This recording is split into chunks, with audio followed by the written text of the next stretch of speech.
आप सभी का स्वागत है हमारे YouTube चैनल लक्ष्य तक पर। सीटेट की हम लोग क्लासेज कर रहे हैं। चलिए आज हम आपके लिए सीटेट स्पेशल क्लास में बाल विकास कराने वाले हैं। आज की इस क्लास में हम आपको एग्जाम स्पेशल जो प्रश्न होंगे वह भी कराएंगे और प्लस एनसीईआरटी स्पेशल जो प्रश्न बनते हैं वह भी कराएंगे। ठीक है, चलिए प्रश्न वही होंगे जो पेपर में बार बार आने की जिसकी संभावना होगी, ऐसे प्रश्न हम आपको इस क्लास में कराने वाले। अभी तक आप हमने हमारे चैनल पर विजिट नहीं किया तो एक बार विजिट करिए और देखिए कि हमारे चैनल पर आपको सीटेट की स्पेशल महामैराथन की क्लासेज भी स्टार्ट कर दिए गए हैं। रोजाना दोपहर 1 बजे में हमारे क्लासेज पा सकते हैं आप। चलिए बीच बीच में ऐसे हम एक सब्जेक्टों की क्लासेज भी आपको प्रोवाइड करते रहेंगे, अगर आप इस क्लास में कमेंट करके बताएंगे तब। नहीं तो यह जो क्लास है हमारी आखिरी क्लास होगी, पहले और आखिरी क्लास होगी। इसके बाद हम इस क्लास को रोक देंगे और जो महामैराथन की सीरीज चल रही है वह सीरीज कंटिन्यू कर दी जाएगी।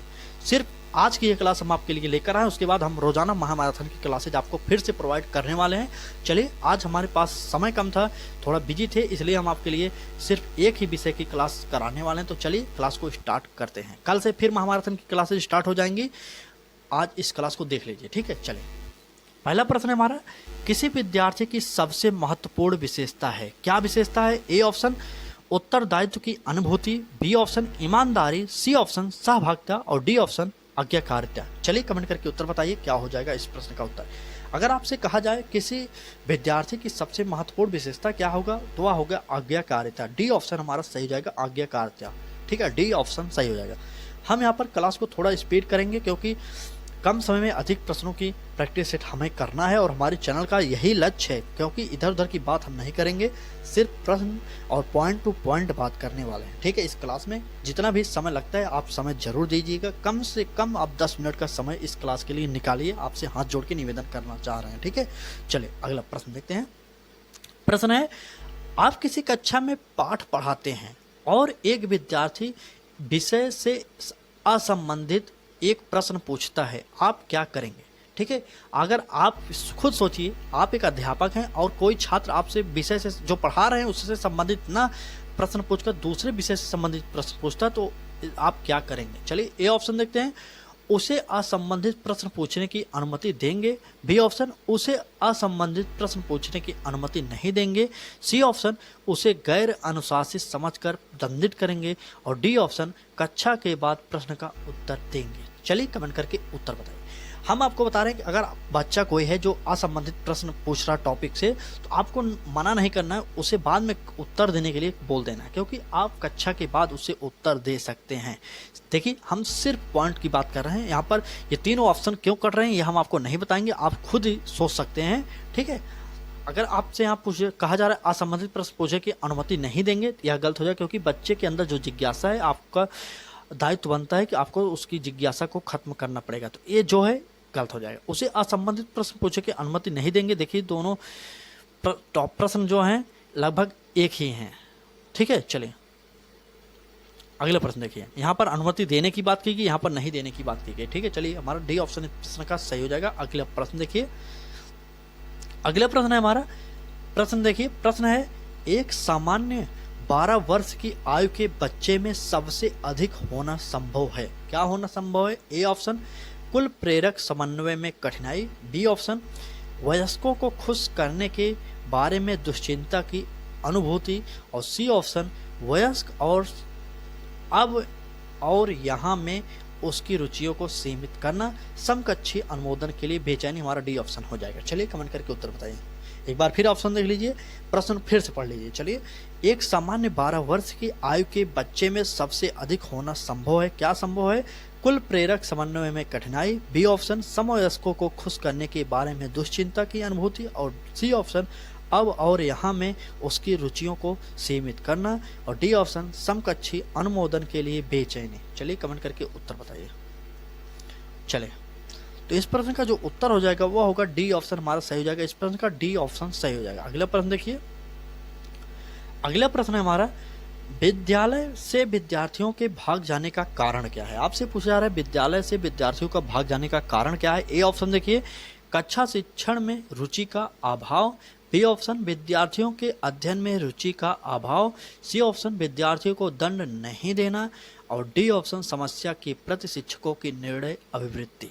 चलिए कमेंट करके उत्तर बताइए। चलिए, विद्यालयों से विद्यार्थियों के भाग जाने का कारण क्या है? चलिए बताइए आप लोग कमेंट करके क्या हो जाएगा। तो समस्या के प्रशिक्षकों की निर्णय अभिवृत्ति, यही हमारा डी ऑप्शन सही हो जाएगा। ठीक है, चलिए यही डी ऑप्शन सही हो जाएगा। इधर उधर की बात नहीं कर सकते हैं हम, क्योंकि हमें कम समय में अधिक से अधिक प्रश्नों को प्रैक्टिस सेट के माध्यम से आपको उपलब्ध कराना है। तो आपको अभी दायित्व बनता है कि आप क्लास को ध्यान से देखें, क्योंकि स्पीड थोड़ी ज़्यादा होगी।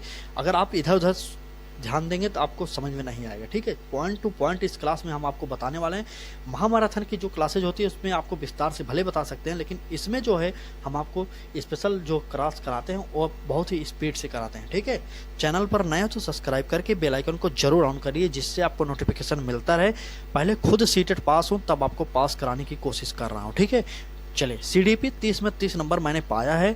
जो बाल विकास होता है आपको पता होगा कि सीटेट में बाल विकास बहुत ही टफ होता है, तो उसमें भी मैंने 30 में 30 नंबर पाया है। इसलिए हम आपको बाल विकास की प्रैक्टिस करा रहे हैं। ठीक है, चलिए प्रश्न होगा अगला हमारा, विद्यालयों में श्रम की स्फूर्ति का विकास करने के लिए क्या होता है? ए ऑप्शन, शिक्षक अपने ही श्रम में प्रवृत्ति दिखाएगा। बी ऑप्शन, शिक्षक श्रम के महत्व पर व्याख्यान करेगा। और सी ऑप्शन, समय समय पर विद्यार्थियों को श्रम करने का अवसर देना पड़ेगा। और डी ऑप्शन, विद्यार्थियों को श्रम करने वाले लोगों का उदाहरण देना पड़ेगा। चलिए कमेंट करके उत्तर बताइए आप लोग क्या सही होगा। चलिए, विद्यालयों में श्रम की स्फूर्ति का विकास करने के लिए क्या हो सकता है? तो आपको कमेंट करके उत्तर बताना है। चलिए जल्दी से बताइए कमेंट करके उत्तर। चलिए बताइए जल्दी से कमेंट करिए जल्दी से। चले, तो समय समय पर विद्यार्थियों को श्रम करने का अवसर देना पड़ेगा। तो यही हमारा जो सी ऑप्शन होगा वही सही हो जाएगा। समय समय पर विद्यार्थियों को श्रम करने का अवसर देना पड़ेगा। अगला प्रश्न देखिए, आप किसी भी चैनल पर होंगे, सब्सक्राइब किए होंगे, सीटेट की तैयारी कर रहे होंगे, तो आपको पता होगा कि उस चैनल पर आपको अगर 15 प्रश्न लेकर आएंगे तो लगभग 40 से 45 मिनट समय लेते हैं। तो यकीन मानिए वहाँ पर आपका टाइम वेस्ट हो रहा है। जो भी समय बचता है आप अधिक से अधिक सीटेट मतलब जानते हैं क्या होता है, अधिक से अधिक प्रश्नों से आप परिचित होइए, उसके पैटर्न से परिचित होइए। अगर इधर उधर का लेक्चर आप सुन रहे हैं तो इसका मतलब आपको थोड़ा अधिक मेहनत करना पड़ सकता है। इसलिए हमारा उद्देश्य होता है कि कम से कम समय में अधिक से अधिक प्रश्नों के साथ आपको परिचित कराया जाए। चलिए, अगर इस प्रकार की स्पेशल क्लासेस चाहते हैं कमेंट करके जरूर बताइएगा। अगले प्रश्न देखते हैं, क्लास को आगे बढ़ाते हैं। अगला प्रश्न देखिए, प्रश्न है बाल विकास की परिभाषा का अध्ययन क्षेत्र है क्या है? जो चले, ए ऑप्शन, जो मानवीय सामर्थ्यों में परिवर्तन का परीक्षण करता है। बी, जो जीवन अवधि के दौरान व्यवहार की व्याख्या ढूंढेगा। सी, बच्चों की वयस्क तथा वरिष्ठ नागरिकों के साथ तुलना करेगा। और डी ऑप्शन, किसी बच्चे की संज्ञानात्मक, सामाजिक तथा दूसरे सामर्थ्यों के क्रमिक विकास के लिए उत्तरदायी होगा। चलिए कमेंट करके उत्तर बताइए आप लोग। चलिए, तो इस प्रश्न का जो उत्तर होगा, किसी बच्चे के संज्ञानात्मक, सामाजिक तथा दूसरे सामर्थ्यों के क्रमिक विकास के लिए उत्तरदायी होगा। यह हमारा डी ऑप्शन सही हो जाएगा। अगर हम आपको सीटेट की एक ट्रिक बता रहे हैं, अगर आपको मान लीजिए कोई प्रश्न है जो CDP में है, अगर आपको उत्तर 100% नहीं आ रहा, श्योर है आपकी ये मुझे नहीं आ रहा है, तो उसमें एक ट्रिक यूज करिए, जो सबसे बड़ा ऑप्शन हो उसी को टिक करिए। क्योंकि आपको वैसे भी नहीं आ रहा, लगभग 75% चांस होता है कि जो बड़ा ऑप्शन होता है वह हमेशा सही हो जाता है सीटेट पेडागोजी में। ठीक है, इसलिए अगर आपको आता है 1% भी आता है तो आप अपने हिसाब से मारिए, लेकिन अगर आपको 1% भी नहीं आता तो हमारे कहने पर आप बड़े ऑप्शन को टिक करिए, आपको रिस्पांस खुद बाद में पता चल जाएगा। ठीक है, चलिए अगला प्रश्न देखिए। अगला प्रश्न है, देखिए प्रश्न है हमारा, प्राथमिक शिक्षक के लिए बाल मनोविज्ञान का ज्ञान होना आवश्यक है। क्यों आवश्यक है? ए ऑप्शन देखिए, यह बच्चों को अनुशासित बनाने में सहायता करता है। बी ऑप्शन, परीक्षा के परिणाम में उन्नति होती है। सी ऑप्शन, यह बच्चों को अभिप्रेरित करने के लिए सुविधाजनक तरीका बन जाता है। और डी ऑप्शन, यह बच्चों के व्यवहार को समझने में शिक्षक की सहायता करता है। चलिए कमेंट करके उत्तर बताइए आप लोग जल्दी से। चलिए, तो प्राथमिक शिक्षक के बारे में अगर बाल मनोविज्ञान की बात की जाए क्यों आवश्यक है, तो यह बच्चों के व्यवहार को समझने में शिक्षक की सहायता करता है। सबसे बेस्ट ऑप्शन हमारा यही हो जाएगा, डी ऑप्शन। ठीक है, डी ऑप्शन। चलिए, क्लास कैसी लग रही है? क्लास अच्छी लग रही हो तो लाइक करिए, अगर चैनल पर नए हो तो हाथ जोड़ के निवेदन करें, सब्सक्राइब करके बेल आइकन को जरूर ऑन करिए, क्योंकि इस प्रकार की क्लासेज आपको यूट्यूब पर कहीं नहीं मिलेगी। वह भी हमारे चैनल पर मिल रही है, वह भी फ्री में मिल रही है, तो आप फ्री की चीज़ों का इज्जत करना सीख जाइए। ठीक है, चलिए अगला प्रश्न देखिए। चले, प्रश्न होगा, मानवीय मूल्य जो प्रकृति में सार्वत्रिक हैं के विकास का अर्थ है। किसका अर्थ होगा? मतारोपण, अंगीकरण, अनुकरण, अभिव्यक्ति। चलिए कमेंट करके उत्तर बताइए। चलिए जल्दी से उत्तर बताइए। तो यहाँ पर जो मानवीय मूल्यों जो प्रकृति में सार्वत्रिक हैं के विकास का अर्थ है, तो उसका अर्थ हो जाएगा अभिव्यक्ति। हमारा डी ऑप्शन सही हो जाएगा, अभिव्यक्ति। ठीक है, अभिव्यक्ति हो जाएगा, उत्तर सही हो जाएगा। ठीक है, चलिए अगला प्रश्न देखिए। अगला प्रश्न है, अपने विद्यार्थियों को समझने के लिए एक शिक्षक में अच्छी जानकारी होनी चाहिए। किसकी जानकारी होनी चाहिए? ए ऑप्शन देखिए, बाल मनोविज्ञान की, बी ऑप्शन बच्चों को समझने की प्रवृत्ति की, सी ऑप्शन विषय वस्तु के प्रति विद्यार्थियों के मत की, और डी ऑप्शन उपरोक्त सभी की। चलिए जल्दी से बताइए।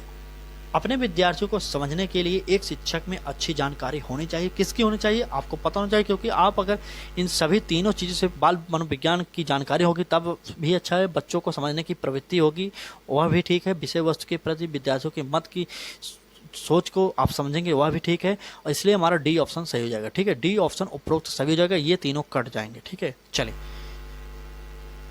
समझ में आज की क्लास कैसी लगी आपको कमेंट करके जरूर बताइएगा। अगर चैनल पर नए हो आपसे बस इतना निवेदन करेंगे कि शेयर जरूर करिए। चैनल पर नए हो तो चैनल को सब्सक्राइब करके बेल आइकन को ऑन कर लीजिए। रोजाना दोपहर 1 बजे में हमारे चैनल पर आपको मैराथन क्लासेज उपलब्ध करा दी गई। रोजाना दोपहर 1 बजे आप हमारे साथ जुड़िए और अच्छे से तैयारी करिए, क्योंकि मैं खुद पहली बार में सीटेट हो, यूपी टेट हो, रीट हो, इन सभी परीक्षाओं को पास किया हूँ पहली बार में। तो आप भी कर सकते हैं, कोई बड़ी बात नहीं, लेकिन अभी से आप पढ़िए और जो मैं कह रहा हूँ उसको समझिए। ठीक है, चलिए आज की क्लास में बस इतना ही। कल फिर मिलेंगे एक नए महामैराथन क्लास के साथ। तब तक के लिए धन्यवाद।